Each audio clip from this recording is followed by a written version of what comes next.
Muli na ngayong humahabol ang Oklahoma City Thunder. Sa opisyal na pagtatapos ng NBA season, mayroon ng bagong kampiyon sa katauhan ng New York Knicks. Nangangahulugan ito na natanggal na ang Oklahoma City sa kanilang trono at hindi na nila madadala ang titulo bilang kampiyon ng liga sa darating na taon. Bagamat mananatiling pareho ang pangunahing layunin ng Thunder ang muling manalo ng kampyonato, maaaring magbago ang ilang aspeto ng kanilang paglalakbay. Patuloy pa ring ituturing ang Thunder bilang isa sa pinakamahusay na koponan sa NBA, ngunit wala na ang malaking target na nakadikit sa kanilang likuran sa buong nakaraang season. Bukod pa rito, maaaring bahagyang humina ang atensyon ng media sa Thunder. Hindi man ito tuluyang mawawala, posibleng bumaba ito ng kaunti.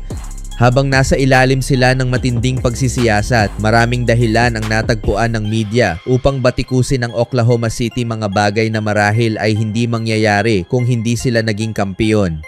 Dapat pa ring asahan ng Thunder na mananatili silang sentro ng atensyon dahil isa pa rin silang mahalagang puwersa sa liga, ngunit maaaring mabawasan ang init na kanilang nararamdaman ngayon na ang Knicks ang bagong kampiyon. Sa huli, mayroon na naman ngayong bagong bagay na hahabulin ang Thunder. Totoong layunin ng bawat koponan ang manalo ng kampyonato taon-taon. Ngunit kapag may nawala sa iyo na dati mong pag-aari, kadalasan ay mas lalo mo itong gugustuhin.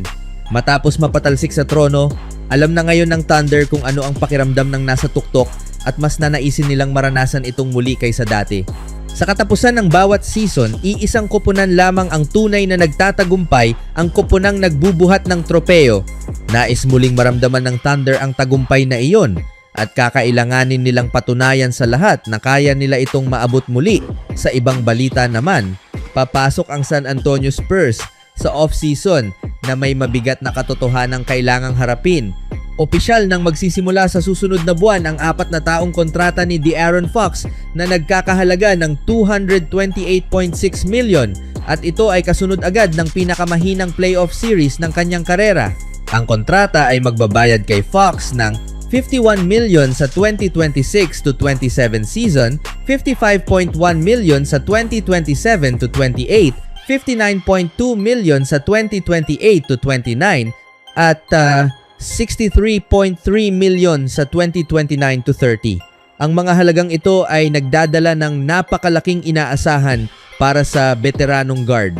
Sa kasamaang palad para sa San Antonio, nahirapan ng husto si Fox sa buong NBA Finals laban sa New York Knicks. Sa 5 larong serye, nagtala lamang siya ng average na 12.8 puntos, 6 assists, at 3.0 rebounds habang tumitira ng 34.3% mula sa field at 25.0% mula sa 3-point range. Nakagawa rin siya ng 2.8 turnovers kada laro. Mas nakakabahala pa ang kanyang kabuuang shooting numbers. Tinapos ni Fox ang finals na may 24 sa 70 na field goals at 7 sa 28 na 3-pointers. Agad nagsimula ang kanyang paghihirap. Sa Game 1, 7 puntos lamang ang kanyang naitala habang tumira ng 3, 4, 13 mula sa field at 0, 4, 4 mula sa 3. Ang Game 2 lamang ang naging maliwanag na bahagi ng kanyang serye matapos siyang umiskor ng 20 puntos sa 8 for 12 shooting at maipasok ang pareho niyang 3-point attempts. Pagdating ng Game 5, habang ipinaglalaban ng San Antonio ang kanilang buhay sa season, 7 puntos lamang ang kanyang naitala sa 3, 4, 15 shooting at 1, 4, 8 mula sa 3-point line. Mabilis dumating ang mga batikos. Maraming analyst, reporter at tagahanga ang hayagang nagtanong kung dapat pa bang manatili si Fox sa loob ng court sa mga kritikal na sandali ng laro. Mas naging kapansin-pansin pa ang kanyang paghihirap dahil sa ipinakitang laro ni Dylan Harper sa kabilang bahagi ng backcourt. Ipinakita ng rookie na wala siyang takot sa buong finals matapos mag-average ng 18.0 puntos, 6.4 rebounds at 3 assists habang tumitira ng 49.3% mula sa field. Natural lamang na magkamali ang mga batang manlalaro. Ngunit ang kumpiyansa at produksyon ni Harper ay nagbigay sa mga tagahanga ng Spurs ng maraming dahilan upang maniwala na magiging mahalagang bahagi siya ng kinabukasan ng prangkisa kasama nina Wembanyama at Stephon Castle. Sa regular season, naging malaking bahagi si Fox sa pagpapabilis ng rebuilding process ng San Antonio. Ang kanyang bilis, kakayahang lumikha ng sariling tira at playmaking ay nagbigay sa Spurs ng isang subok na veteranong bituin na makakasama ni Wembanyama. Gayunpaman, natalo sila sa 4 sa mga iyon. Hindi lamang si Fox ang dapat sisihin sa mga pagbagsak na iyon, ngunit ang kanyang kabiguang maghatid ng mahahalagang laro sa mga huling sandali ay naging isa sa pinakamalalaking kwento ng serye. Ngayon, haharap ang San Antonio sa isang mahalagang hamon. Naglaan sila ng $228.6 million para kay Fox hanggang 2030. Naniniwala pa rin ang Spurs na bukas ang kanilang championship window habang pinamumunuan ni Wembanyama ang koponan.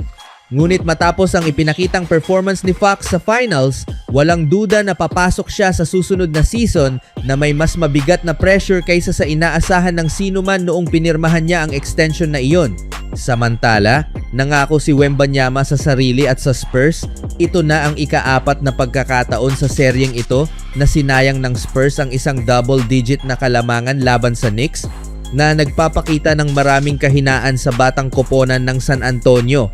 Ngunit alam nating sa dami ng talento sa roster na ito, malamang na ito ay una lamang sa marami pang magiging pagbisita nila sa NBA Finals kasama ang kanilang 22-year-old na superstar na si Wembanyama. Sa kabila ng mga masakit na pagkatalong ito, hindi siya nagpakita ng labis na panghihinayang. Sa halip, tinanggap niya ang pagkatalo bilang isang aral para sa susunod na pagkakataon. Nagsalita ang French star sa media sa post-game press conference. Sa tingin ko, wala itong maihahambing sa anumang naranasan ko noon. Ito ang pinakamalaking aral sa buhay ko, ang pinakamalaking pagkakataon para matuto. Hindi ko pa masabi ng eksakto kung ano ang aral, pero siguradong may matututunan kami rito. Mas marami akong natututuhan ngayon kaysa sa anumang yugto ng buhay ko noon, sabi ni Wembanyama. Kung sino tayo ay binubuo ng ating pagkatao at ng ating mga karanasan, at napakalaking taon nito pagdating sa karanasan. Sa tingin ko, wala na kaming mas marami pang matututunan o mas maraming karanasang makukuha sa loob lamang ng isang playoff run at isang season at para sa akin ng personal sa loob ng 18 buwan. Mahirap ito at puno ng mga aral, dagdag pa niya. Habang papasok sa 19 na linggo ng off-season, tinanong si Wembanyama kung ano ang magiging laman ng kanyang isip habang naghahanda para sa susunod na season. Ang ikinaiinis ko ay malamang na may humigit kumulang 100 laro pa bago kami makabalik sa finals. Hindi ko alam kung paano ito sabihin sa Ingles pero kailangan kong kimkimin iyon sa loob ko, maghinay-hinay, maghintay at gawin ang dapat gawin sa loob ng 100 games. Mukhang kumpiyansa si Wembanyama na makakabalik siya sa NBA Finals sa lalong madaling panahon kung hindi man sa susunod na season. Kasunod nito, gumawa pa siya ng isa pang matapang na pahayag nang tanungin tungkol sa pinakamahalagang aral na natutunan niya tungkol sa pressure ng finals. Isa sa maraming bagay na natutunan ko ay napakanipis ng margin of error. Kapag nangingibabaw kami, talagang nangingibabaw kami. Dominado namin ang karamihan sa seryeng ito. Pero ang aming mga pagkakamali ay napakalupit na napaparusahan kaya hindi kami pwedeng magkaroon ng matitinding pagtaas at pagbaba. Ayos lang ang mga magagandang sandali, pero ang mga masamang sandali ang dahilan kung bakit kami natalo. Sa kanyang mga pahayag, tila tinanggap ni Wembanyama na nagkamali ang Spurs at kailangan nilang pagtrabahuhan iyon. Gayunpaman, tila hindi niya gaanong binigyang kredito ang Knicks sa paggawa ng mga bagay na nakapagpahirap sa kanya. Ang pagkatalong ito ay maaaring maging dagdag na motibasyon para sa French superstar.